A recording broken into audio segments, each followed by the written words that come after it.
Hair PRP কতটুকু effective hair ফলের জন্য? হেয়ার পিআরপি অনেকটা ইফেক্টিভ, যেটা আসলে আমরা আমাদের যে নিজস্ব ল্যাবরেটরি, যেটা যে পিআরপিটা 5 times double then the other laboratory, অর্থাৎ একটা পিআরপি যেখানে অনেক সাধারণ ল্যাবরেটরি থেকে আসলে দেখা যায় অনেকগুলো সেশন বেড়ে যায় পেশেন্টের, কিন্তু এখানে দেখা যায় অল্প সেশনের মধ্যে একটা রেজাল্ট দেখা যায়। এবং পিআরপিটা যদি খুব ভালো হয় তার রেজাল্টটা খুব ভালোভাবে আসে। এই জন্য hair PRP is a effective treatment for the hair fall and hair restoration regrowth.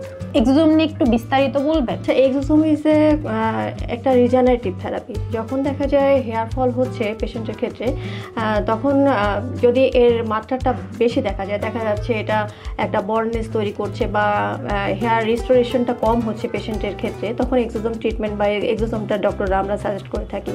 এছাড়াও Botox, filler, thread lifting, body shaping, body whitening, anti-aging treatment, all types of service are available here. এছাড়াও sexual ডিসফাংশনের জন্য আমরা বিভিন্ন ধরনের service দিয়ে থাকি। এছাড়াও একজন অভিজ্ঞ ডায়েটিশিয়ানের মাধ্যমে একটা পারফেক্ট ডায়েট চার্ট দিয়ে বডি শেপিংয়ে হেল্প করে থাকি।